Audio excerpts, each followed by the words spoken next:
When Jimmy Carter began running for president, the former one-term Georgia governor was Jimmy Who to most Americans. I never was involved in politics before. But Bill Shaheen had heard about him a couple years earlier while attending law school in Mississippi. He hung a picture of Martin Luther King in the state capitol and declared that segregation in Georgia is over forever. And so I said, this guy, Jimmy Carter, this guy's something. I said, well, I got to watch this guy. This guy's going places. With Maine Senator Ed Muskie sitting out the 1976 Democratic race, Shaheen decided to go with Carter, a pro-civil rights Southern progressive. So at one of those very first meetings, I was there and I said to him, I'm going to help you. Tell me what you need.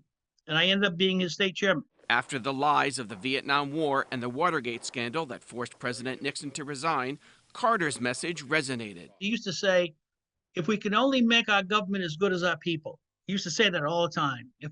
We can only make our government as good as our people. And I bought it. I was there hook, line, and sinker with him. Shaheen told his Republican boss he was cutting his office time to 2.5 days a week to work 4.5 days a week for Carter. When I went and told my boss, he said, what are you going to do? I said, I'm going to help this guy, Jimmy Carter, become president. He said, well, who is he? I said, he's a peanut farmer from Georgia. And he looked at me like I had 4 heads. Conventional wisdom ranked Carter a long shot.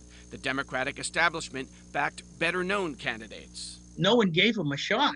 Under the radar, Carter campaigned for months, winning the first caucuses in Iowa, then seeing larger crowds in the first-in-the-nation New Hampshire primary. I used to travel with Jimmy all the time. I'd pick him up at the airport, and we'd go from door to door, house to house, yard to yard, and I'd do the same with Roseland. On primary night, Carter placed first with 29% of the vote in a crowded field. I remember when we couldn't find a microphone. He was such a kind man. It was so inspiring for me to just be in his presence. I couldn't wait for the next time we'd be together. And it was a lot of times. It was a magical time. Phil Hirschkorn, Maine's Total Coverage.